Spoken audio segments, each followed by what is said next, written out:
Hi, Hayley. Welcome to ERP Podcast. Thank you. Welcome to ERP Talks podcast. I'm sorry for that.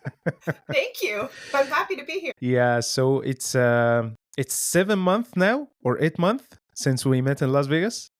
Yes, Yeah, time has just flown by. yeah. It was like yesterday for me. So, Haley, the first typical question. Tell us more about yourself and how you get involved in the ERP industry. So, I have been in the marketing industry for over 14 years in a variety of different capacities. I've owned my own PR firm.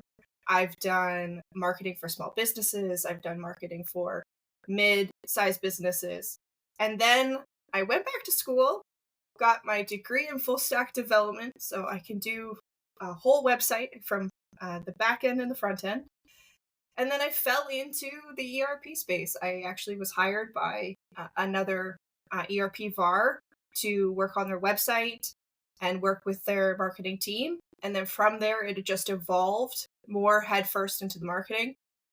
There are people in this world that, eat, breathe, love the thing that they're really good at doing. And marketing has just always been that thing for me. And from there, my career evolved and I came to Evron. So I've been in the ERP space for over 6 years, but more specifically in marketing for over 14. Okay, and do you love it? I do. I do.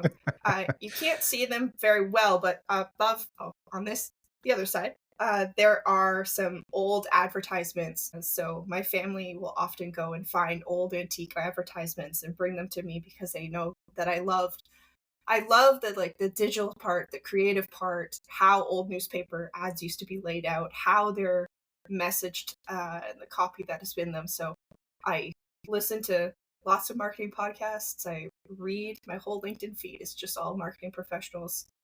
One might say I have a bit of a tunnel vision about marketing. Okay, so let's talk marketing. So Okay. marketing in the ERP is it challenging? It's tough, and many people that I know and I heard from, they feel like they have a lot of issues to generate leads and do the marketing stuff for the ERP because ERP marketing is not easy job. It's not easy. So, what is your tactics? What is your strategy to market for your company ERP solution? So I think in order to explain what that playbook looks like, we need to understand the market and the landscape first. So I'm going to kind of pull back the curtain a little bit and maybe share a perspective that other people might not have realized. We hear in the marketing space that there are two key types of marketing: B2C, so business to consumer, and B2B, business to business. And of course, there's B2B SaaS, which is business to software as a service.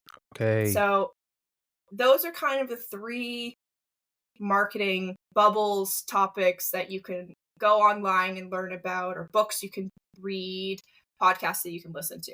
VAR marketing is, and specifically ERP VAR marketing, is very niched in itself because we're Yeah. not business to consumer. We are business to business, but we're not selling a product that is ours. Then we're selling somebody else's software. So there you have to be a little bit more of to be a little bit more creative in how you choose to do your marketing because there isn't necessarily just one path that you can follow that will always be correct. So with being an ERP vendor, they want to promote their product. So any ERP vendor that you work with is going to always give you information and collateral about how you can be an amplifier for their software. Where you need to massage that message is, how are you an expert in their software? And that tends to be the part that is missing. Most resellers are amplifying just the product and not necessarily who they are or what makes them unique or different. And you might think about it in such a way that there are a lot of different resellers across all ERP channels that are all selling the exact same thing. We're all selling the best of breed, true cloud, the one financial software that you have to have in your business. But is that really what you're selling? And that's a question that I'm going to get everybody to think about as they watch this. Is that what you're selling? Because I'm pretty sure it's not. And we'll get to that answer later on as we go. So, eh, yeah, I never think about this that way. So, we are not selling our own software, and we are selling our services. We are selling. So that makes me think about the educational content. Everybody are saying you should work on the educational content, which is, as you mentioned, you should show people how you are expert on that solution, not how this solution is powerful. It's powerful, but how Yes. you are. Yeah, this is something, yeah, that will make me change my strategy. I'm all the time focusing on how to tell people that ERP is a must. Uh, if you are using like QuickBooks or something, you should scale and use an ERP. But guess what? The other business don't want you to sell them the ERP only, but they want to make sure that there is an expert behind this software. Thank you for that. A pretty interesting analogy that just popped into my mind. If you think about it, let's think about a sandwich shop. I can go out to a sandwich shop and I can get a sandwich that's made by somebody else. Or I can go to the store, buy the bread, buy all the fixings, and make it myself. Those are two options. It's the same Okay. within our ERP space. For some ERPs, you can do it yourself. With others, you need an expert. So I would say what would be the messaging behind why you should tell your friend you need to go to this specific sandwich shop and you need to have that sandwich. It's not because they have the same bread, it's not because they have the same fixings. It's because of the experience that you have when you go there.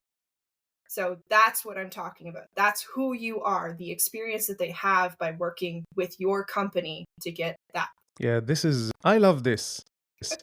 So you are working for everyone, and everyone Yes. are Acumatica VAR. Uh, so, and it seems like you love Acumatica. Well, I work for a company that sells Acumatica. Acumatica has been a wonderful company to work with. They have a variety of opportunities to help uplift the marketing departments of the VARs that work with them. They do provide support. It can be through marketing materials. They have an entire community where you can ask questions and hear from other people.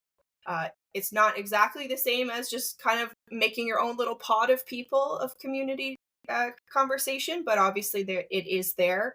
I do know that other ERP vendors do have programs like this. I know not all are made the same, and I would say that if you are working with an ERP vendor, I encourage you to ask them for resources like assets, maybe one-on-one conversations or group conversations, because there's always value in hearing what other resellers are doing within the channel. Not necessarily because you see that person as your competitor, but you see them as a colleague because they might have done something that works for their vertical or their industries that they're talking about that could be beneficial for your own company. So that tends to be one thing. And then there are different expectations of each of the different vendors. I know that many ERP vendors, of course, want you to provide your own leads to their company and for you to have your own initiatives.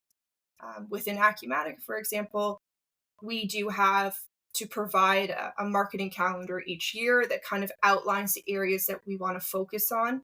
And that allows for a better conversation between us, our company, and our partner channel manager, like the person or our partner.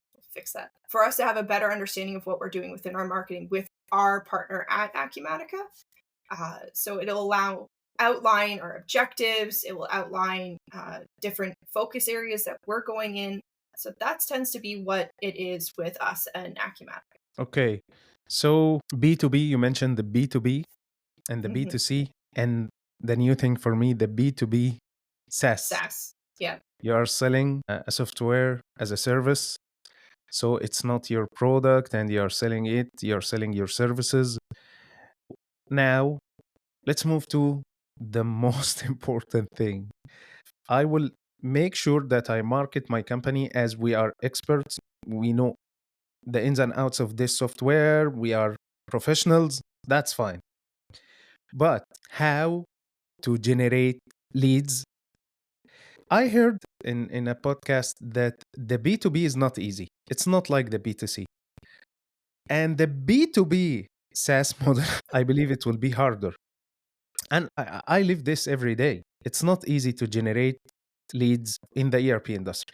How do you think people can generate qualified leads and start closing deals? So there's two answers to that. Right off the top, I'll be very clear. Marketing isn't responsible for closing those leads. Okay. I think that's a bit of a misconception. Marketing is here to amplify, create brand awareness. So that's for your company, create awareness about what you sell, what you do, who you are, how you do it, and a connection with your clients and customers. It's a way to get the gears going for that lead generation, whether it's inbound or outbound lead generation. And in most cases, marketing can also hold the capacity from a strategic standpoint to work with sales. So I always think it's important to have a clear understanding about who is your ideal customer, company profile. What does that company look like? A lot of these different vendors will provide you with personas. Like, what does that CEO at this specific company look like? And I'm saying go back up a level. Don't go necessarily to that individual first. You need to know what type of company you want to work with. And you can work with a marketing person in house. You can do this by reviewing the types of companies that you've had success with existing, like your current customer base. But you want to identify that because from there you can understand what those customers need. You can understand what is their buying journey. Like, how did they come to you? Was it a referral? Did you get it as somebody filled out a form on your website? Did it come from the vendor, for example? Because some vendors do provide leads. Did it come from another source whatsoever, like another source? But once you understand what that person's looking for and understand how they're going to flow through your sales channel, kind of shine a light on areas where you might need more information, you might need more content. So that could be content that you're getting from the vendor themselves, because there's no point in us recreating their product marketing because they know their product ins and outs. Of course, we know the product as well, but they've already done that work for you, so you shouldn't have to recreate the wheel there. What you can do is create more of what is called the middle of the funnel or bottom of the funnel marketing assets to fill in those gaps in that journey. But it all starts from identifying what type of company or companies that you want to work with. I think in the past, a lot of the time, ERP implementers would kind of have the, throw spaghetti on the wall, see what sticks, and then go from there. I think at this point, it's more advantageous to be an expert in something than an expert in a lot of things or technically an expert in nothing. So the good old like jack of all trades, master of none, strategic, because when companies are looking for an ERP vendor, you have to kind of get into the mindset, or for yourself, like how do you look for software? So usually this is a great little tip that I have is if I'm stuck on how to come up with a campaign idea or come up with a piece of content, I kind of go back to think about how I evaluate software. How am I choosing the next thing that I need for our company? Or how does our CEO look at bringing on a new piece of software or tech into our tech stack? What does that look like? So there might be people even within your company that you can shoulder tap for ideas and suggestions that might light a spark about how you could reposition how something is said but for ERP. Okay. You mentioned the first thing I should identify the persona or who will buy this solution from me. If it is like the CEO, the CFO, that's fine to know Mhm. which company and the decision maker as well. And now you mentioned something. I want to make sure that I understand this in the correct way. Are you talking about the verticals also? Like, because what I'm doing, so, or what everyone is doing, Mhm. I need to close a deal. If it comes from the construction industry, that's fine. If it comes from the wholesale, that's fine. I believe lately that this is not the correct strategy. You should have your vertical and focus and put all your efforts to get results. Yes. At the end of the day, the more strategic you are with what types of companies you're working with, the more specific you can be with your messaging. If you were trying to market to, we'll say, construction, distribution, manufacturing, and e-commerce, those are four big industries, verticals that most ERP vendors provide. But the language that you need to use for each of those is going to be different. Okay. Yes, there is overlap. Yes, all of them need AR. All of them, they need AP. They need to create an invoice. But how they do that and where they do that within the system might be slightly different. And understanding the nuances behind each of those can sometimes trip you up. If you are marketing too broadly, you're painting everybody with the same brush, then you're not necessarily speaking to the person that has that specific problem where they need a solution, they need an expert in lot tracking. If you never talk about lot tracking because it's not relevant for e-commerce maybe, or it's not relevant for construction, then that person might come to your site or your blog post and read about business intelligence or read about, the importance of an ERP, but it's not saying that key specific message where talking all about lot tracking, for example, could be the change between them filling out your form or them contacting you. So if you're too broad, you're missing a lot of people. Yeah.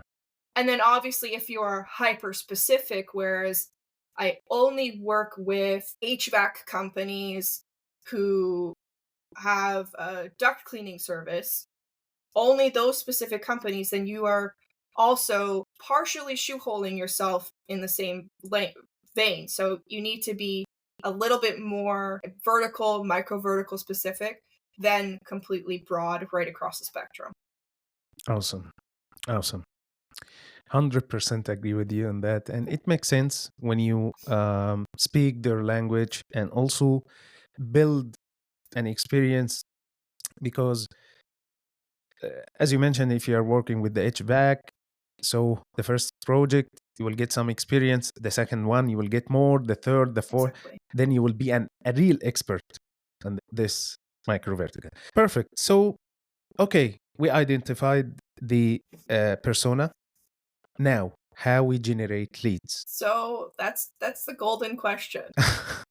There are two ways or two avenues about how the leads can be generated, we'll say. It can be inbound or outbound. So whether the person is coming to you, so inbound marketing focuses on attracting people to your website, to your company, to your booth, whatever, wherever you are, you want to attract them. And in most cases, that is done by a form fill, especially in the digital age where people are not necessarily walking into a brick and mortar store. And it's about pulling them in with valuable information that they're looking for. So that kind of goes out into search intent and what is the intention of the person.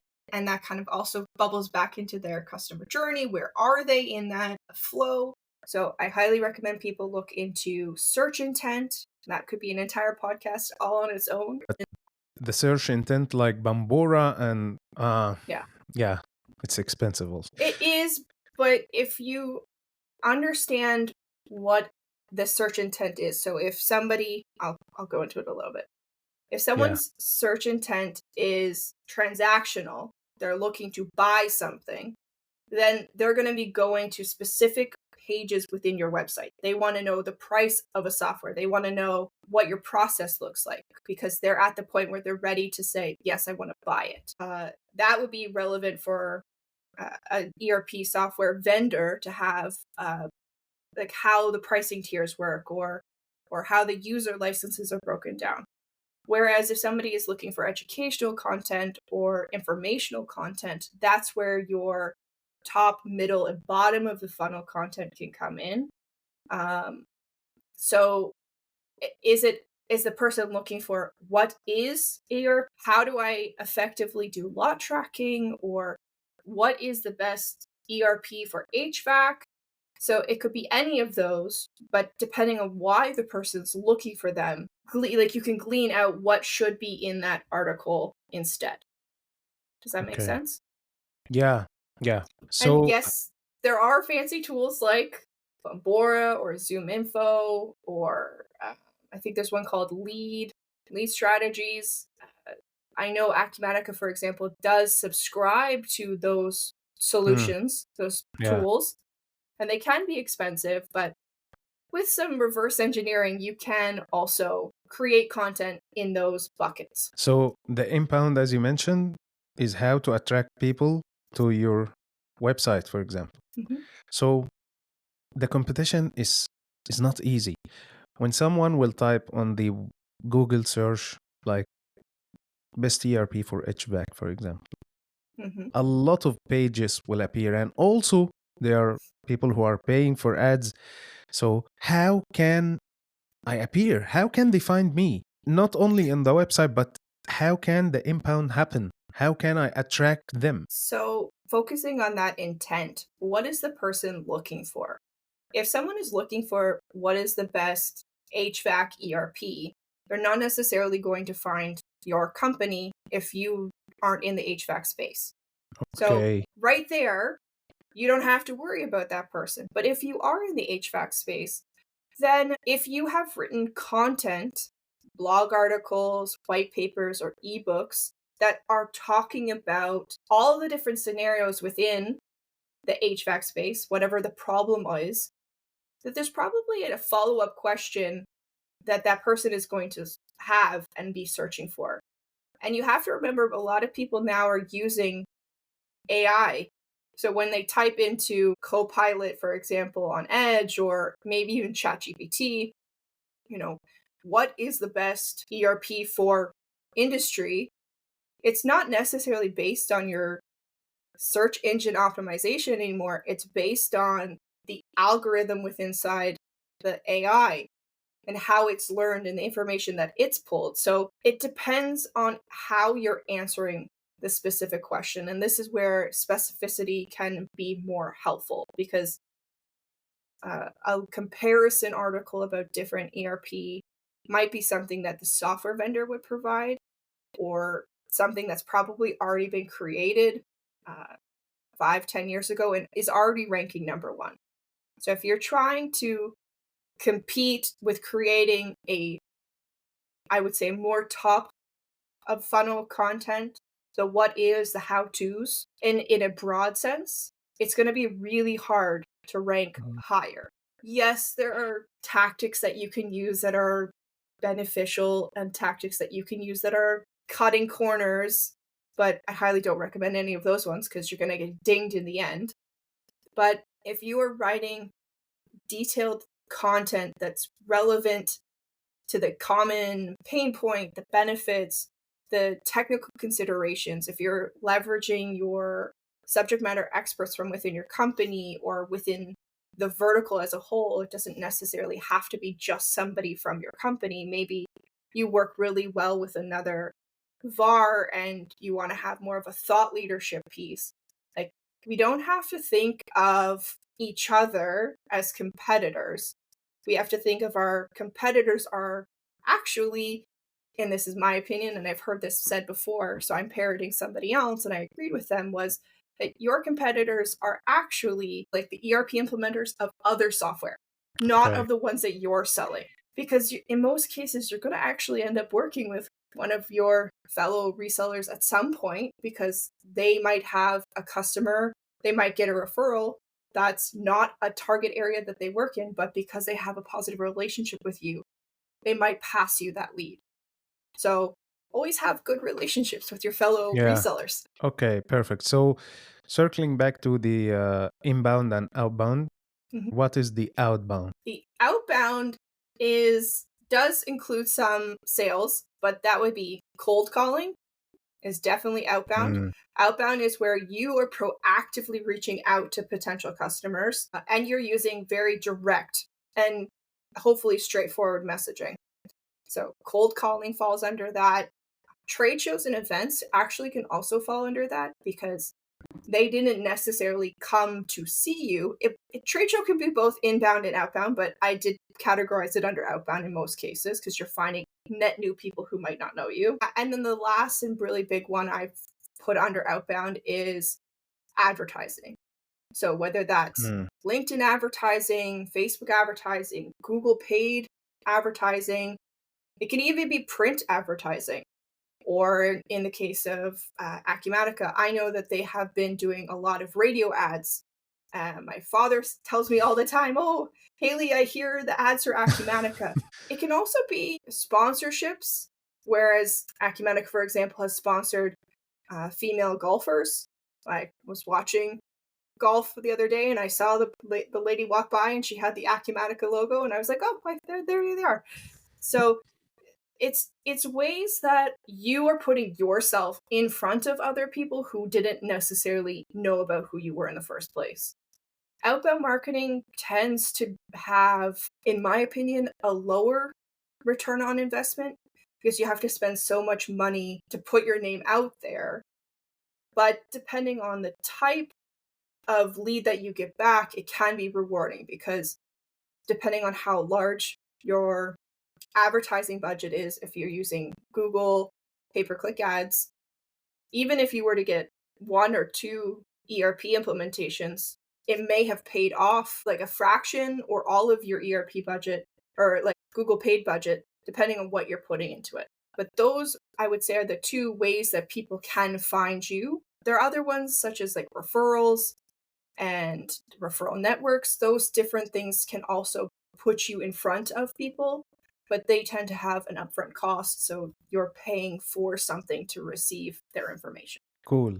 So Google and LinkedIn advertisement, which one is better in your opinion? They're very different. So LinkedIn advertising tends to be very expensive. Depending on what your advertising budget is, it might not be beneficial, especially if you've never done advertising before or you're trying to, do it yourself. You could spend a lot of money and receive nothing in return. Granted, you can also have that same experience with Google. And it's just a matter of understanding the platform. There are a lot of people actually out there that talk on LinkedIn about how to effectively do LinkedIn ads. I've seen some different YouTube videos about it. I've heard podcasts on it. So there is a lot of information out there. I am not an expert in those. Okay. But I would say if you are going to put out an ad, make sure that it is relevant for the platform that you're putting it on. If your target audience, because we've identified who is that company and then who is that persona, if the majority of your businesses are using LinkedIn, then don't advertise on Facebook. If Yes. your majority of your audience is using LinkedIn and YouTube, then make sure that you're checking the box so that there's YouTube advertisement within your Google pay-per-click. So it's just making sure that you are showing up where the people are. Because there's no point of showing up Yeah. to an empty hall. This is a great answer. Also for Google Ads, if we go back to the The micro ideal vertical company. thing, yeah, it will make it easier for you because now you will advertise for, let's say, the HVAC example again. Hmm. So you will bid on keywords that are not broad, Yes, and now you will save a lot of money. you'll be more tailored in your Hmm. approach. I can't say you're going to save money, but you won't be paying a large portion of your budget for one click, for example. I'd also say that if you are working to promote, obviously, a software, do your best to talk to the software vendor to make sure that you're not competing with them. Some of them will tell you in generalities of what words they're targeting, but anything that obviously has their brand name in it, so whether it's a SAP, Acumatica, Sage, know that they are going to be using their brand name in their advertising. Yeah. So they tend to say for you to be more tailored in your approach. So using localization. Um, Yeah, we tried Google Ads for sure. And also Acumatica, we had this conversation with Acumatica and they told us, guys, don't use those mhm, keywords, never use them. We are bidding, we are putting a lot of money on them. You can't compete us on that. yeah. And we didn't do that for sure. But also, when you type best ERP for wholesalers, you will find Acumatica and Udo and Google and SAP. Everyone is bidding. You can Mhm. compete those guys. But when you type something like best ERP solution for wholesaler in food and beverage, for example, in Michigan, in it will be different. It's not easy and it needs a lot of practice. It depends, honestly. If you are trying to grow your SEO presence, then doing Google paid ads at the same time, they work well together. If you are trying to get more names in your bucket, more generate more incoming leads that are not necessarily qualified yet, but net new names to you, doing a targeted ad on LinkedIn where it's related to something can be helpful. If you're doing like a webinar or an event, getting Okay. more eyeballs on things. So have intention behind why you're doing that advertisement in the first place. I say that there's always benefit to having it all the time for brand awareness. So obviously you want to have one about your company as a whole, not necessarily because I'm going to go and type in, Evron and try and look for it. But it is possible that when my customers are talking to their friends or their colleagues about something they're experiencing and they mention our name, then when that person goes and searches, then there's a lot more opportunity for our name to show up for them other than just by searching Okay. our name. But like it will Mm. follow them when they go to YouTube later and they're watching, maybe there's going to be an ad about Evron on YouTube, or it will, because the wonders of the internet now, anything you type in, anything you search, looking for shoes, that ad's going to follow you across every Yeah. platform you go to. It's the same with Google ads. You can do the same thing with people. Yeah. This is a smart strategy. Also, you mentioned the trade shows. So it's a big investment in the trade shows. What do you think? It's working or It really depends, and I'm so sorry, that seems to be my answer for every question. I I wanna be clear, there's no one specific playbook that's going to work for every company. All of these ideas and tactics and strategies and suggestions have been relevant for a very long time for a variety of different businesses, but you always have to be clear about what you're intending to get out of them. When we go in and attend trade shows and networking events, we have the intention of companies seeing who we are, brand awareness, an opportunity for us to listen. Because if I'm listening to what the people at the show are talking about, then I can make sure that the messaging, the language that I'm putting out in our content is still relevant and factual because I'm actually hearing from people directly. And obviously, it is there to grab uh, new names. But even if you're grabbing new names, you have to then segment it out even further because did the person just drop their business card in a box because you're doing a giveaway? Or did they talk to one of the people in your booth and they actually expressed a genuine interest? So it it can artificially inflate, oh, I collected 500 leads from a show, but if you boil it down, it was, 10 marketing qualified leads, 5 sales qualified leads, and I got one opportunity, or I got no opportunities. So yeah. it's that sort of understanding. So If you're going into an industry specific event with a broad message, it's also not going to be as effective as if you go into an industry specific event with an industry specific message. And I can speak from we've done a landscaping show and a manufacturing show, and both of those shows were beneficial for us because, again, I went in with the intention of listening about the messaging, what they were talking about, and actually at the manufacturing show, I picked up one of the magazines because there's always vendors who are putting out like industry insights.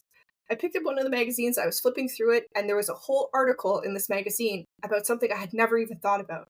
And it lit an entire light bulb of ideas of things that I could talk about that were relevant to us and our business and the other services that we offer. And on the fly, I was able to change my email campaign that was going to go out to people after they talked to us at the booth. So, also in all of this, just be open to getting ideas from other places that aren't necessarily just within the ERP space. Thank you for that.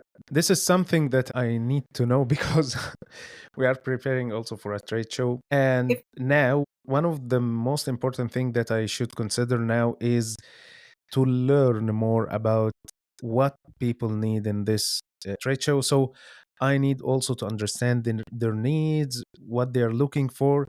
This is something I never consider while we are putting, hey guys, let's plan what we will need to get from this trade show. We said qualified leads, people knows us, but we never think what people needs. So we start changing our messaging to those people because so thank you for that. if you are for yourself and anybody else who's trying to do a trade show, think of it as a whole campaign, not just a trade show. Because there's stuff that you might have to do leading up to that trade show that can amplify your message. So if there are already people who you work with that are in that specific industry, you're talking about manufacturing, if you're already working with manufacturers, maybe you can work with them and listen to some of their current hurdles and make sure you use that specific language, that specific tone and cadence in how you put out a couple blogs, a couple social media posts before the event, so that when you are at the trade show, when somebody inevitably goes to your LinkedIn, whether it's your personal LinkedIn or your company's LinkedIn, and looks up information about what are you posting, you're posting about the industry, you're posting about Mm, the whole concept. You're not just talking about another industry because sometimes that can be misleading and it might turn somebody off. So if you're concentrated with your efforts before, during, and after,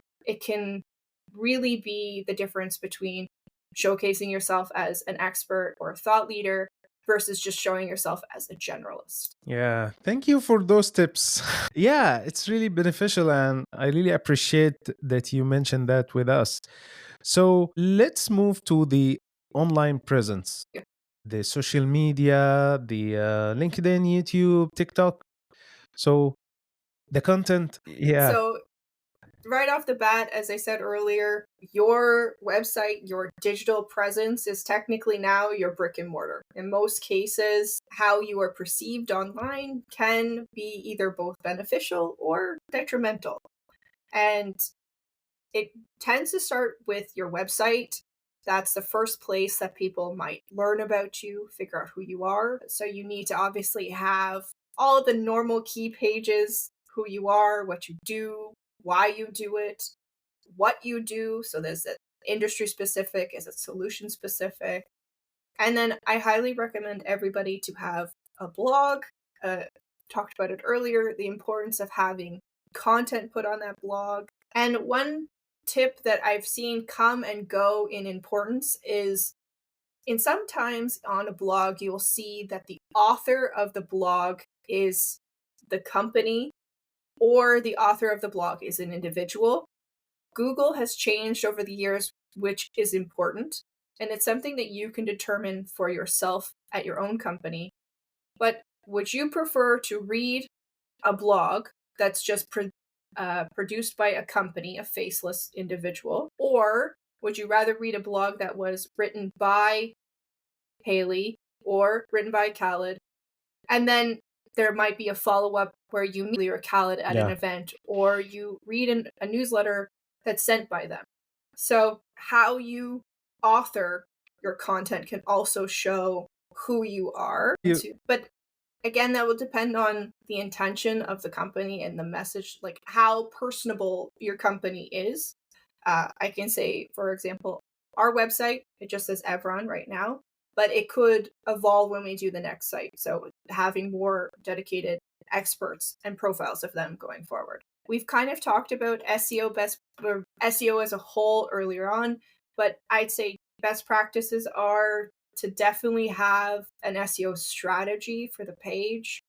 A lot of people get tripped up with what is called keyword cannibalization. So that's where you talk about, ERP on one page, and then you talk about the exact same thing slightly in a different way because you're trying to make another piece of content, but really the keyword for that page is exactly the same.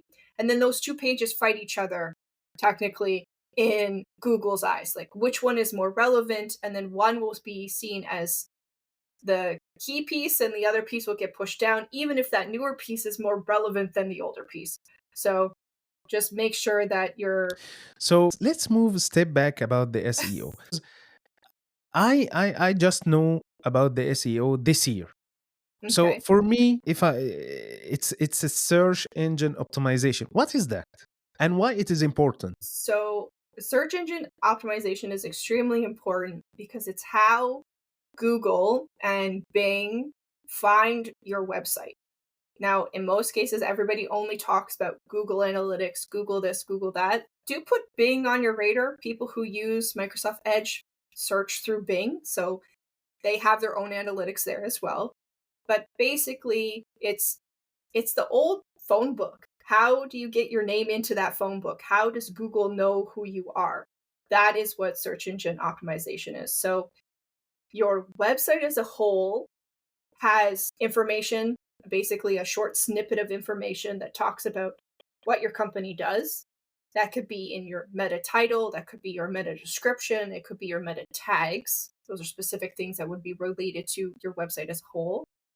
And then each page or post on your website also has the ability to have that exact same information, meta tags, title, and description. And that's where you are setting a keyword for that page. So if it is a product page about an ERP, then the keyword would naturally be the product name. If it is a blog about a specific feature or benefit or problem, then it would likely be that specific either long tail or short tail keyword. So whether it's one word or more of a sentence. And when you're trying to figure out what those keywords can be, there's a lot of tools like Uber Suggest, which is created by Neil Patel. There's SEMrush, which is a pretty good one.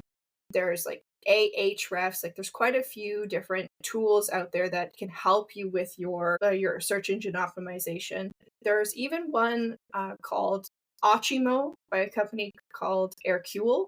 They help you understand your Google Analytics and kind of understand how your content is being presented and how it's being received. So they have a feature inside their tool called like a wallflower. So it's a piece of content that could be really great, but for whatever reason isn't necessarily getting a lot of information or traction. So there are tools out there that can tell you how that really great piece of content that you think is great is actually performed. Okay. While we are trying to work on this SEO thing, we found that there is companies that are doing that. So you just hire them and they will do the SEO for you. And when I was speaking with someone in those companies, he mentioned the backlinking, and we will do like backlinks for you. So what is that also? What is the backlinking, and also how long it will takes? So you feel like your SEO strategy is working and everything is good. So working with an SEO agency or an SEO company, they're Their primary objective is to get you easy wins or quick wins and for you to not have to do it yourself. Of course, if they're not necessarily an expert in this specific vertical, it can be harder and there can be more onboarding time, just the same as it would be if you were hiring a fresh marketer, for example, who might not know the ERP space. I have worked with an an SEO agency in the past. I had mixed experience with them. They did provide a lot of insight and information that I was then able to do and replicate on my own after. But they did create content that was necessarily top of the funnel, what is, who is, FAQs that sure Google liked, but nobody actually looked for those questions. So it's a fine line between balancing, are you creating the content for Google as a search engine to like inflate or artificially lift up your site as a whole, or are you creating the content for the end user? So I believe one of the examples was ERP for shoe manufacturer was something that they wanted to create an entire page about. I'm thinking to myself, we don't, at the time, the company that I worked for, we weren't going after companies that manufactured shoes. So how would that be relevant? So you have to advocate for yourself because they're going to tell you what you should do, but you still need to advocate, like, what is the company? Gotta be on them in that case. When it comes to backlinks, which was one of the questions you asked, they can be both beneficial and detrimental. In the past, there were ways that you could do, I would say, more black hat SEO. So things that would, again, artificially push your page up. But then Google got really smart and could see that people are doing bad tactics. And then all those pages got dinged and got moved down. So if you are going to use a backlink, it is where you have received a link within your site from somebody else. So if you write a really great article about, again, ERP and HVAC, and you send it off to the Huffington Post, or you send it off to a TechSpace or ERP Insights, and they choose to reference your article within their post, that would be a backlink. It's from someone else Okay. to you. And there's different Yeah. ways that they can. There's like a no follow backlink and a regular backlink. No follow backlinks don't do you any benefit. If, for example, you work with an ISV and they have a partner page where your name is linked back to your site, that would be a backlink. So Okay. it's even in when you write your own content, SEO practice will say it's good for you to link out to other people's pages. So do internal links to your page and then links out to other people's pages. So you're creating backlinks for somebody else, even if they didn't ask you to do it. Kind of in that reciprocity, maybe they'll give you a backlink back, but it is a way that backlinks go. It's kind of like a circle. Okay. So this is a great answer, the backlinking, and I know it's not that simple. It needs a lot of work, but just to make sure that we completed this point, how long it takes to like have a real results? So SEO takes time because you're relying on the search engines. You're relying on Google or you're relying on Bing. If someone you hire says that they can get you results in 30, 60, 90 days, like get you to number one or the first page, I would be slightly skeptical of that, Hmm. only because it takes anywhere from 3, 6, 9 months for Google to sometimes update that information. And it's possible that Google, where you start working with an agency and they're able to get you to the first page, it could have just been that the effort that they did was just before Google did another upload of, or like a refresh of all of their data. I know that in having to try and take information down off of the website or off of Google, even that can take 3 months to come down. Like once you say, I'm not putting out this content anymore, I'm not sharing this as a service. If you try and remove those links from Google, it can take like 3 months for those things to come down. So just be cognizant that SEO is a slow, long game. It is not easy win, fast experience. If you're doing the pay-per-click ads, that's where you can see pages lifted higher if you're connecting a pay-per-click keyword with whatever your keyword is on your page. That's where you can get I'll say a medium win and moving a page up. But it will cost you to do that. Yeah, sure, I know. We have to be smart with our marketing budgets. This is a great answer, because when you hire someone, you should set the expectations, because most of us hire marketing people and we need results in 1, 2, 3 months, and it's not realistic. So also No. it's a good thing that the ERP vendor and the marketing guy to be on the same page and have to set up the expectations before they work with each other. So, regarding the social media Mhm. and the content on the social media, the webinars, what do you think about it? And also, everyone on LinkedIn, but you mentioned earlier that maybe your customer on Facebook or YouTube. So when you've done your ideal company, you know where that person is. So I'm going to put out like a little story thought experiment. A construction company, if it's a small, medium-sized construction company, they might have like a Facebook page. That might be where they're posting the most. Okay. Whereas a distribution company or a manufacturing company that's enterprise, very large, they're more likely to have a presence on LinkedIn. An e-commerce brand might have Facebook, LinkedIn, TikTok, Snapchat, Instagram. even if anybody still uses Snapchat, Instagram, Threads, Twitter or X, whatever you call it now. It just really is tie how those companies that you want to work with, where are they showing up? And not to say like there are lots of construction companies that are also on LinkedIn.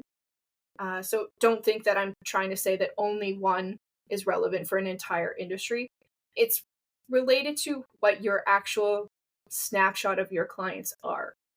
So it might require a little bit of conversation with your customers to understand what platforms are they using, both as a company and as an individual. Because you want to show up where the people are that you want to sell to. I tend to find that LinkedIn is a very strong place to be from a professional enterprise, mid-level companies, but there are a lot of small and medium-sized businesses that also use LinkedIn that could be extremely beneficial, because maybe that person is there because they have a specific function within their company. They might not be the CFO, but maybe they're a person in the accounting team, and they've come to LinkedIn to see what other people are talking about, or maybe they're doing some searches about a problem that they're having with their accounting solution. And then they're able to see a post by yourself personally or your company that's talking about the problem that they're having. So people will come to social platforms to look for things. The different things that you could post could be anything from a case study where you're snapshotting someone's problem and you're kind of explaining the solution. It can be just general posts about an article that you've written. There is a term in social media now which is called zero-click content. So most platforms want you to keep the person reading your post on their platform. What So is that not again? CEO? zero, zero Zero. Yeah. click content. So they want, if you're posting on LinkedIn, they want you as the reader to stay on LinkedIn. Whereas before, everybody wanted you to click their link and go to their website. LinkedIn doesn't want you to go off of LinkedIn. They want you to stay on LinkedIn.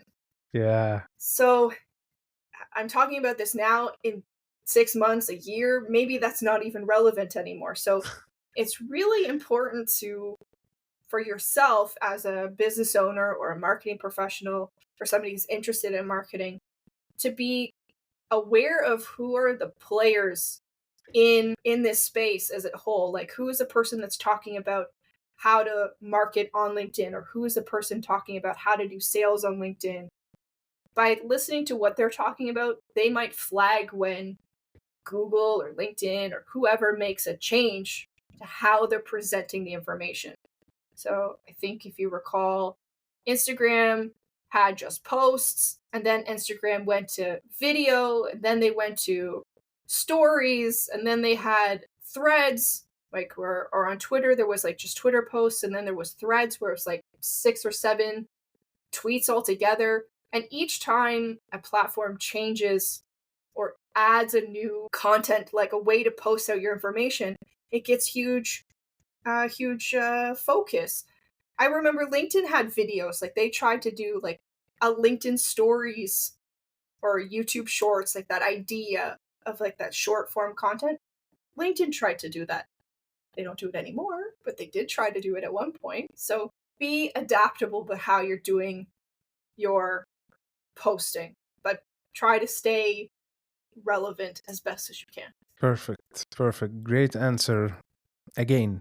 So you One more thing on it about posting on social media. It's one thing to post content out, but if you're not receiving any engagement on that post, whether that's somebody giving you a reaction or writing a comment or even resharing your actual post, you need to be aware that your content isn't getting the reach that it might be able to get.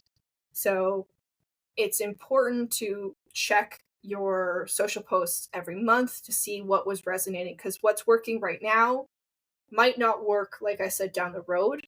And so being adaptable there and considering different ways to get your clients or your staff to interact with the content that you put out can be beneficial as well. So whether it's an interactive post, is it a poll? Are you doing a webinar within the platform? So there are all different ways that you can kind of increase engagement within whatever platform you're using. But I would say it's really important to master one, whatever is going to be the most important one, depending on whether you are a solo marketer or an owner who's wearing the marketing hat. There's no point in just yelling into the vacuum of space by posting on, 7 different channels, the same message, when you could be more tailored and focused and maybe put a really good long form post on LinkedIn, or maybe you're making a YouTube video or YouTube short. Make sure that you're putting the most effort into the platform that you want to receive the most benefit from, where your people are. there's 2 questions here. The first thing is about, so you mentioned that the marketing is to like have the right message to the right person, but what about the timing? So is there like a time that we should post those posts in each different platform? Is the time also matters? So I will answer your question with a question. Yeah. When do you go on LinkedIn? Oh, at the beginning of the day. And Yeah. at the end of the day, when you're sitting in front of the TV, probably listening to something on the TV that you don't care about, and you're like, oh, I'll just check LinkedIn. No, I check my Oh, my Facebook, my there we Instagram. go. There we go. So again, this goes back to talking to your customers and talking to your audience. You can type into Google, when's the best time to post on LinkedIn? And there's going to be a million different pages to say when is the best time. The best time is now, when you do it. And that's really not a great answer, because LinkedIn, for example, if you go to your LinkedIn feed, the majority of posts in your LinkedIn feed are going to show up as top posts. On your LinkedIn, there's like a category, like a little drop down that you can say is most recent. So that's where you're Okay. seeing the chronological information. But natively, LinkedIn is showing you the most popular or the top posts. So what is the ones that have the most engagement? So if you're ever seeing the same thing over and over again, just try changing that and you might see the more relevant stuff that was recently posted. The other thing is you will see posts from people, not necessarily always from company pages.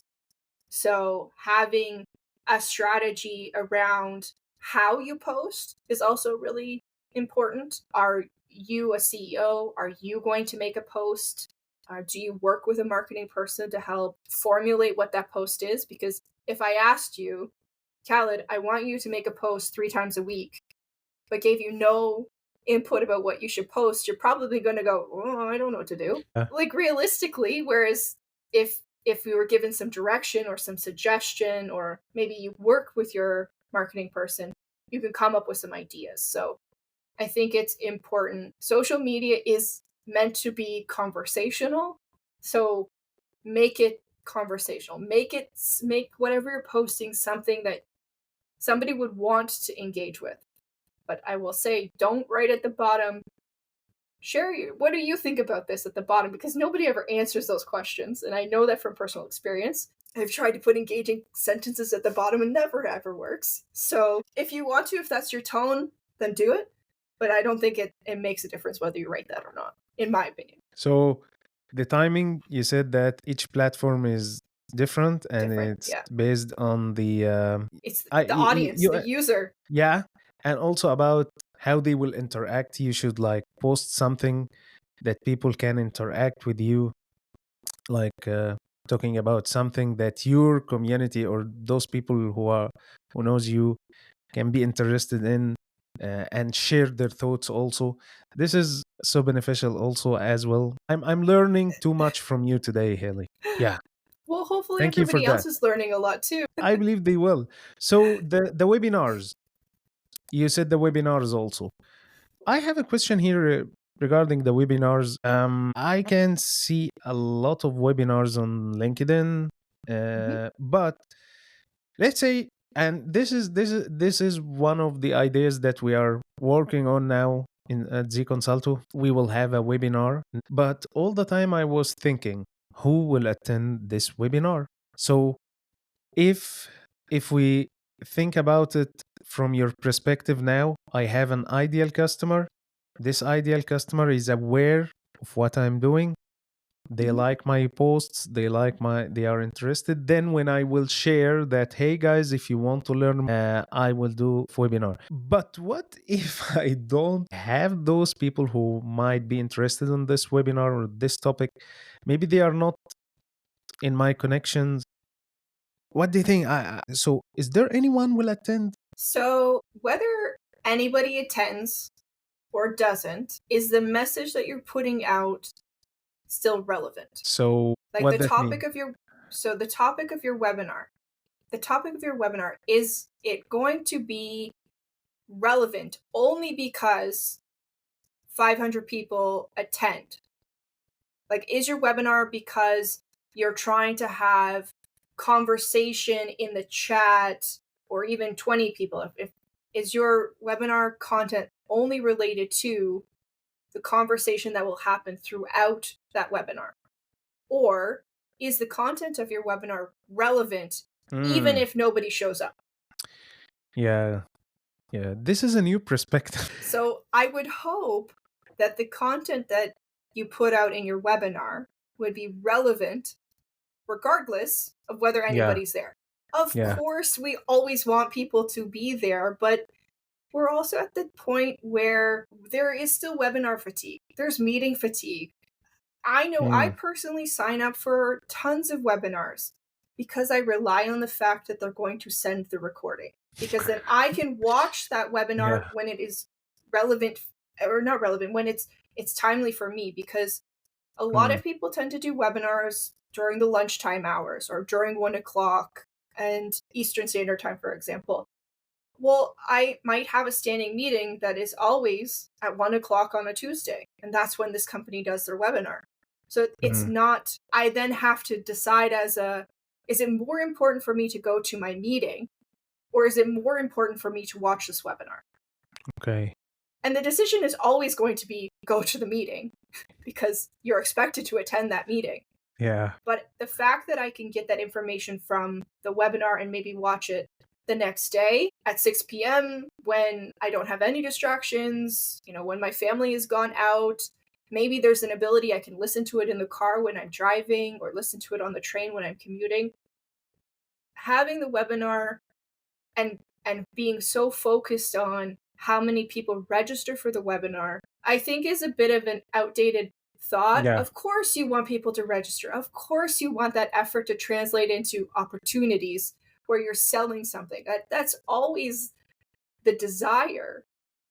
But understand how that webinar can continue to have a life after you hit stop on the recording. Are you Perfect repurposing answer. that webinar? Are you in a blog post? Are you using it as part of a marketing campaign? Are you repurposing the content? Is the other presenter that's doing the presentation with you, is there anything that they're doing that maybe they can use a copy of the video to amplify its reach? So we have, again, going back to where people are in their buying journey. It's possible that somebody just attended a webinar for information, but they're not even ready to buy. Yeah. But the fact that they signed up for the webinar, sometimes, then the next day they get a call from a salesperson who's then hounding them about, what's your budget, your authority, your need, your timeline? Are you going to buy your ERP now? What's your project? Well, the person just attended a webinar. They didn't say, yes, I want to buy this software. So again, there's a way that you can ask questions on your webinar sign up form that might help have people self-identify where they are. I know, for example, Acumatica on their webinars or product webinars, there's a question at the bottom that asks like, ERP, I can't think of the language off the top of my head, but the intention is like, when are you interested in getting an ERP? Is this just informational research, 0 to 3 months, 3 to 6, 6 plus? So if somebody's just putting informational research, then I'm identifying them in a one specific bucket that could go into its own sort of marketing campaign.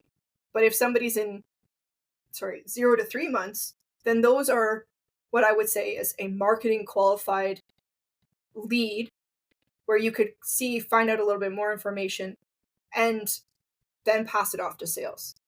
But if they're, 6 months plus, they're not necessarily looking to buy an ERP right now or whatever it is. They're still in that technically information gathering. Great answer. I I'm learning a lot today. Thank you so much, Haley, for that. Yeah, I'm learning a lot. Honestly, it's an honor to have you on our podcast. So let's move to the next chapter, which is the networking. And so in the ERP industry, you should have partners. You should have your network that may refer you, and you Mhm. may refer them. So what do you think about that, and how it affect the marketing efforts? So it's important to be cognizant of the fact that you as a company are not in a vacuum. There are obviously other resellers who do the same Mm, thing in the same with the same vendor or same multiple vendors. Maybe you sell a variety of ERP solutions. It's possible that those resellers also offer other services that you don't offer. Maybe they're in IT security, that there's something that they could help your clients with. So if you're able to create a partnership that's mutually beneficial between yourself and another entity, it allows for that cyclical growth.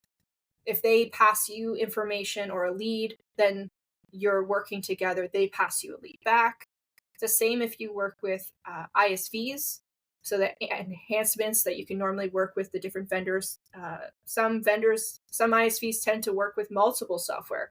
So there might be an opportunity for you to work with them and do some marketing opportunities with them where maybe information again gets passed back and forth. It's reciprocal. Attending networking events is extremely important because that is going to increase your individual awareness and knowledge. You see yourself as an expert. So by attending conferences or trade shows or working with an association, there's opportunities for you to partner with them to get more information, have them be a referral source for you. So if you work with accountants, for example, or bookkeepers, well, they clearly have a client base. Maybe there's an event or a webinar that you could do for their client base that would be relevant, very tailored. So it's not something you're going to repurpose because it's very niche specific, but it could live within that association's resources. Or if it is a bookkeeper, maybe you're doing some sort of educational piece about how to use Acumatica for whatever.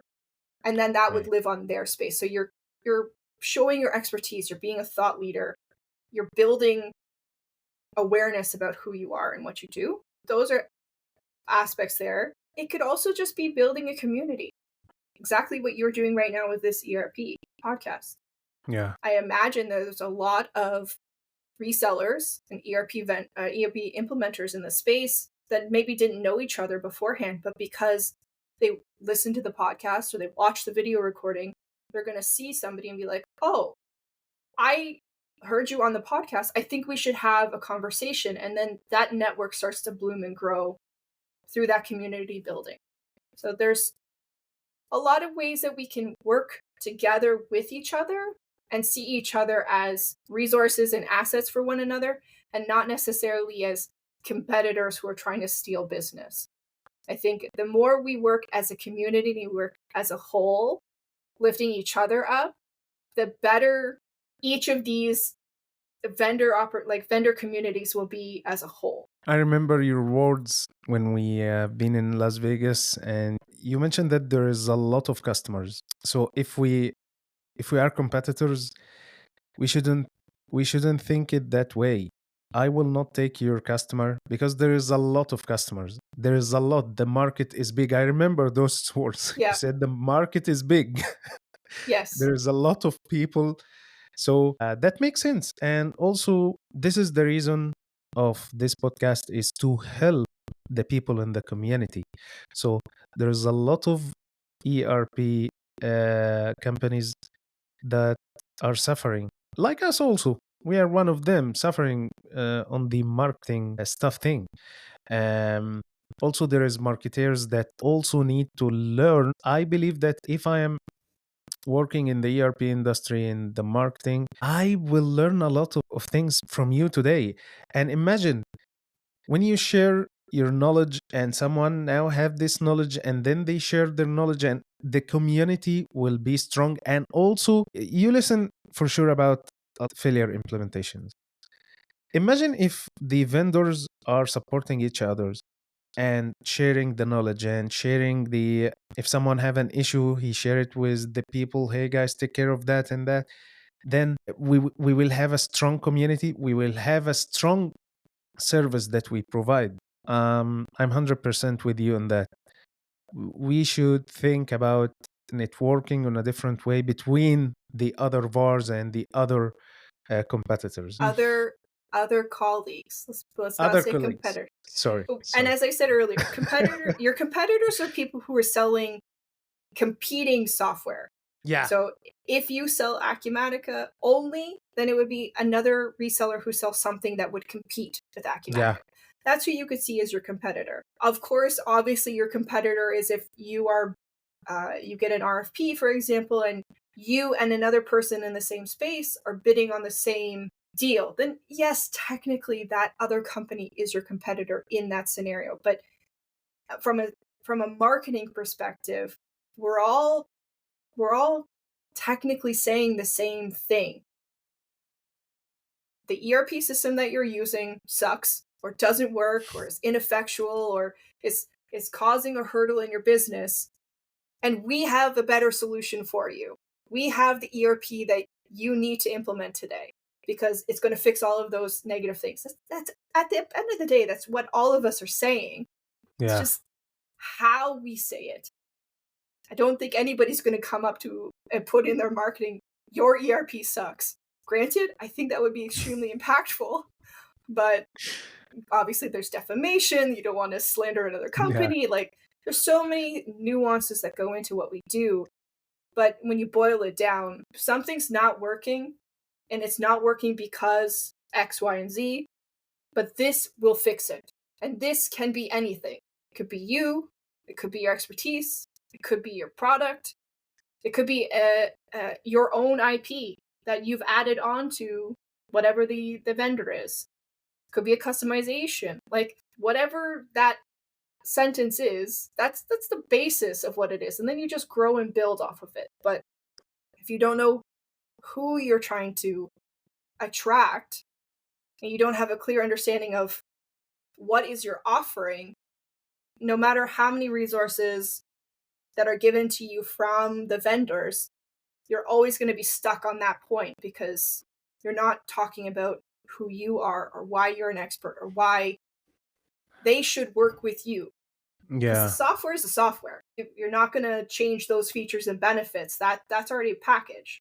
The part that's different is you. And I think the comment you're referring to about multiple customers was, if you go into the grocery store, how many different types of bread are there? Was my exact Oh my comment. God. There's so Yeah. many types of So bread. many. Yeah. You can also go to a bakery, artisanal bakery. They still sell bread there too. So it really, honestly, depends on who you are, why they should choose to work with you, what is your expertise, how do your customers like working with you, do you have a strong relationship with the community as a whole? So that's other ISVs, that could be other resellers, that could just be in the general like user group community. So all of those things come into play. You want to, especially if you're doing an ERP implementation, they can be pricey depending on the Mm. size of your ERP implementation. And depending on your business, that could be a very large investment. So you want to make sure that you're, tying yourself to the best solution and the best partner who can help you affect that change. Make 100% sense. So, uh, last but not least, Mhm. the hiring process. So, if I want to hire a marketing employee, Mhm. it's not easy. And also to hire them fresh. What I mean by fresh, maybe they have been working with a different industry, but for me in the ERP they will be fresh. They never work in the ERP industry. Maybe they are the best in different industries, but how to choose a marketing employee to work with me and to make difference? So you have to identify what are the important must-haves for you and your company. If it is imperative that the person already know the software, then you need to make that clear in the description of the job. I know when I Mm, started and came into this industry, I came into the industry to create a website or to enhance a website for a company that sold, like was an ERP implementer. I didn't necessarily need ERP knowledge at the beginning, but I went and versed myself in what I was getting myself into. Not everybody will do that, but having some clear expectations at the beginning, if you are hiring somebody fresh and new, do give them the laneway to be able to learn, just the same as if you hire a consultant or a project manager. You're going to give them time to learn the platform if they didn't previously work on it. Maybe they worked for a different ERP system, but they didn't work for this one that you sell. You're going to put them through that vendor's university for that certification. It would be beneficial that your marketer also has, 90 days, I'm just giving you a number, to kind of learn the ins and outs of your company. If for whatever reason you're coming into this, you're trying to hire somebody tomorrow, but you don't know who your ideal customer is, you're more of a generalist, you need quick wins, you're hitting the end of the quarter and you're missing your targets. Keep in mind that the majority of those issues are you as an owner's problem, not the marketer's problem. The marketer can help you with their expertise if they have expertise in content marketing, if they have expertise in performance metrics or data analysis or market research, those skills can help you create and analyze your current function of your business and the clients that you're working with. But the technical understanding, they might need to learn from you during that first 90 days. So you might have to do a bit of soul searching before you put out that job posting to make sure that you have the ducks in the row, so that you're allowing that person that you're hiring to succeed. Because if we put a bunch of gates in front of them, they're only going to get through so many, or they're only going to jump over so many hurdles.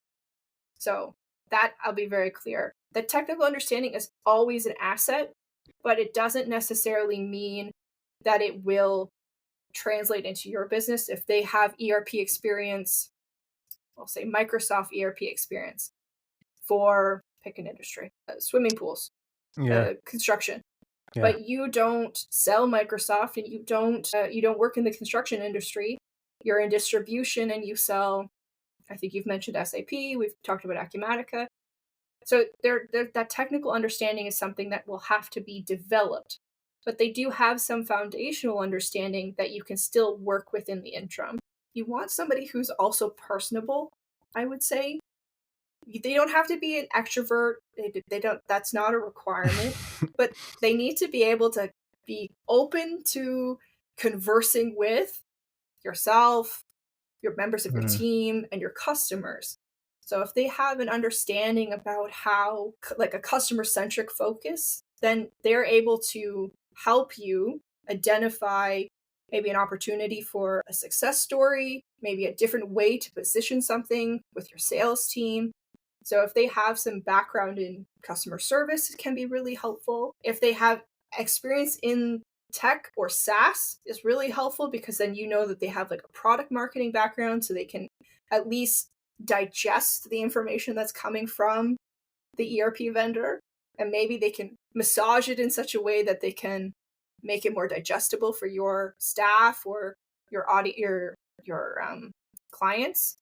So I would say technical understanding is a nice to have. Customer centric is a really, really nice to have. But the important things is that they have a foundational knowledge in content marketing, social media management, SEO, if that's a requirement, if you want that marketer to have that stuff, and that they have critical thinking to be able to do data analysis, understanding metrics, reporting, and then that market research. Now, there are different levels of people that you can hire for marketing. So a marketing coordinator might not necessarily do all of those things, whereas a marketing manager might, or a CMO, chief marketing officer. So you can also hire people who are just about content marketing or just about social media. So it really just depends on your needs and your budget. And sometimes you find the unicorn who can do it all. And sometimes you need, 2 or 3 people to be that marketing team. So it just really depends, unfortunately. Yeah. And then I was just going to say, a really nice thing is to be open for professional development. So if you are hiring somebody who's just come out of school, they might be fresh. They might not know anything about accounting. They might not know anything about ERP. But if there's an opportunity for them to continuously learn within the position about the company and the product, but again, develop their skills. So as long as it's a place that, like, if your company breeds education and uplift and professional development, that marketer or employee would become a better and more well-rounded individual. Okay. So is there any like KPIs, if we can say that? Because at the end of the day, I want to make sure that there is results.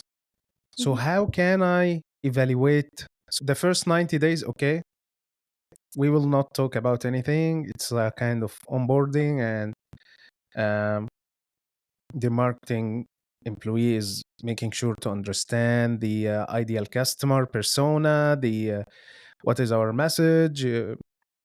Okay, those 90 days pass. Then how can I evaluate if this marketing employee is doing a good job or is not doing a good job? So it can be subjective to your specific company.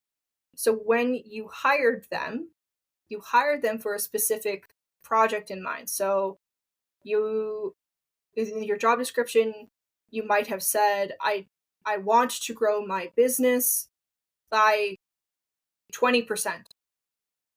And we currently have 100 LinkedIn followers and 10 YouTube subscribers, and we have mediocre traffic on our website. And we have 10 customers. So if you want Okay. 20% growth, what is 20% of all of those things? But just because you get 20% more LinkedIn followers doesn't mean you're going to get 20% more sales. Okay. So there's I know within the Acumatica space, there is a whole forum about like industry percentages, like how many leads do you need to get how many marketing qualified leads, then sales qualified leads that turn into opportunities that turn into sales.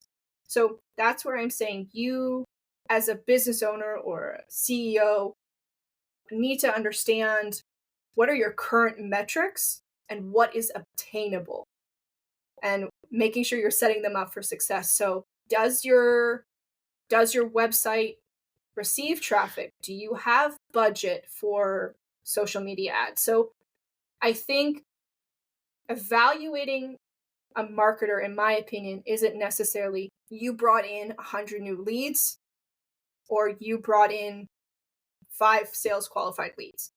It's a little bit more nuanced because it's hard for a marketer to say unless there's really specific attribution, like for reporting, that John Smith, who filled out this form for this webinar, went through the sales process and closed at the end. Some companies might not have that level of granular reporting in place. Okay. Or John Smith clicked on a Google ad and then filled out a white paper and then attended a webinar. Like, there's a little bit of, again, that data analytics that you need to see, but there's ways that you can set up your campaigns and your system for success for that marketer so they can attribute those leads. It's possible also to have metrics in place for a campaign.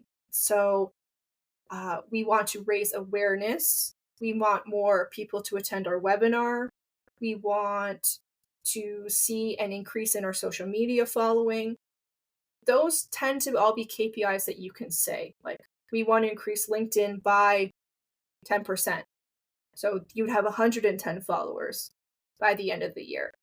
And all the effort that that person has to do to get those followers. Because you don't necessarily just want 10 bots or 10 fake people. Like, sure, I could go out and ask 10 of my friends to like my company's LinkedIn page, but that's not going to do anything. Unfortunately, there will be marketers out there that are very worried about those KPIs. Like, I need to have it be 125, and if it's not 125, I'm getting fired. Well, that's not really a great experience Hmm. for that person either. You might, as a CEO, might have specific metrics that you need to hit from the ERP vendors, software vendors, but if that pressure is pushing on you, then you're pushing that probably also onto your marketing, onto your sales, onto your cross-sell or upsell with customer service. So Yeah. everybody feels the heat, but it's not just one person's job, it's the whole team's job. So I feel like marketing is a bit of an elusive Hmm. position in that there's not necessarily one specific KPI, in my opinion, but you can usually tend to see if you're seeing results. Are you seeing more traffic to your website? Are you seeing more net new leads coming into your funnel? Whether they're qualified or not, just net new names. Is the marketer thinking outside of the box? Are they proposing different ideas to help execute and enhance and amplify your company? Does the person just take their task list for the day and just tick off the boxes and that's it? Like, if they're just doing the work to get the paycheck, like, those could be flags where you might need to reevaluate how they work. Does that make sense? Okay. Yeah, sure. It's a long-term relationship. I Investment. feel like, Yeah. yeah, I believe that you should choose the right fit for your company, who's energetic and professional and open for new challenges, and also can do the marketing job because it's not easy. And then the results will come. But we should have like the same foundation, because I hired you to generate leads and I have no leads. It's not that way. But I can see that this person is doing a lot of tasks. I can see the difference now on the website. I can see how is our presence on the social media and those stuff. Then the leads will come. So Mm-hmm. it's not 3 months or 6 months. It may take more, but it depends on the person that you will hire and how he's skilled or she is skilled. And the last thing, there is Google Analytics, and Mm-hmm. there is LinkedIn Analytics, and there is like Facebook, and there is analytics everywhere. Is this also a task that the marketing employees should take care of? Yes. So, for example, being aware of what all those analytics are, like all those metrics, it could be a marketing coordinator's job to capture all of that into one place. Obviously, Google, LinkedIn, they're all in each of their Yeah. platforms. There are platforms like HubSpot, for example, that does pull some of that information into one solution, like into one space, but it's not necessarily always laid out easily. So it could go into an Excel document, or maybe there's another solution that you use to kind of put it all into a report. A marketing junior marketer or marketing coordinator could do something like that. If the person has an analytical mind, they could analyze that information for you. They could say, this month we saw a huge increase in interactions with our website, but that was because we put out a newsletter that had a really important webinar link. So people came and registered. There was a really in-depth blog post that we put out that people came and digested. Oh, look, we got some backlinks from a really great reputable resource. Like, they're able to kind of do that investigative work to see why February had such huge Traffic. numbers and then whatever reason March didn't. But Okay. March is actually more like January. So is February the outlier because we did something really big, and March is just kind of going back to normal? Or was there a slump? Mm. Did you not put out the right content or enough content? So having that analytical mind, regardless of the job title, is something that a marketer can do. And then tying that back into what are the business goals. So I am a strong believer in that your marketer should have a clear understanding of what is the top level business goal, like what is that revenue number that you're trying to generate for the year, and then what is the sales goals. We are trying to get into this specific market. We're trying to generate 10, 15, 20 opportunities. Like, having those specific numbers is where then you can reverse engineer. You can move back and calculate, well, if we have this specific close rate, we have 10% close rate, and we want 10 leads, then I need 100 sales qualified leads. What's the difference between your marketing qualified leads and your sales qualified leads? What is that percentage? I'm just going to use 10 because it's going to be easy.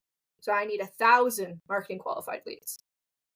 Now, if I need how many people to our website, or how many people to see our sites and our forms, do I need to get those 1,000 marketing qualified leads? That percentage is a lot Yeah. smaller. So it could be 10,000 people to get 1,000, to trickle down the system to get 10. So that's where I'm saying you have to look at it as a whole. Yeah. You can't just say, I want one specific thing, because it goes back so many ways. Like, there's so many other levels of abstraction that you have to kind of go back. And saying to a marketer, I want 10,000 or 100,000 leads or eyeballs or people passing by our website, that can be a terrifying number for a new marketer, or can really shake somebody's foundation, because maybe their definition of what that lead is different from your like definition of that lead. Is that just website traffic? Is that form fills? Is that social media impressions? So just having a clear, open communication of what those definitions are can be really helpful for your relationship with your market. Thank you so much, Haley, for that. I feel now that the marketing job is not easy. Needs a lot of skills. It's not all only about how creative you are. No, you should have a lot of skills. And I believe that if someone like try to work on themselves and try to learn and read and like educate themselves, there is a great opportunity for them in the ERP industry, because I feel that many ERP decision makers or many ERP companies owners struggling on the marketing. So I believe this is a good advice for everyone who is in the school now and graduating. Try to learn, educate yourself, and read books, podcasts, our podcast specifically. You will find an opportunity in the ERP industry. So thank you so much, Haley, for that. And thank you for accepting the invitation. I You're really welcome. enjoyed my time with you today. Do you have anything you want to add before I close the episode? I would just say be open and be curious, whether you're a business owner, an ERP implementer, a marketer. Just be open to information. As I said way back, like there's information can come to you in all different ways. And there's no one way that you have to execute this playbook. There's so many playbooks. Just be open to reevaluate how you're doing things. Be open and be adaptable. Those would be my two key points, I would say, for Yeah. the ERP business as a whole. Thank you so much, Haley, for being with us today. I really enjoyed this episode.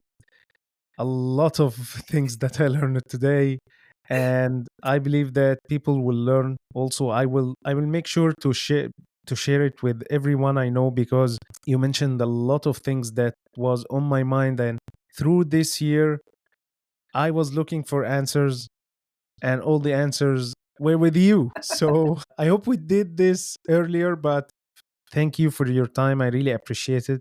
And good Thank luck you. with everyone, and good luck with Acumatica. Everyone are so lucky having you. It was really my honor having you today. Thank you very much. I really appreciate the opportunity, and I appreciate just talking about marketing, because it's the boring, lovely thing I like to talk about.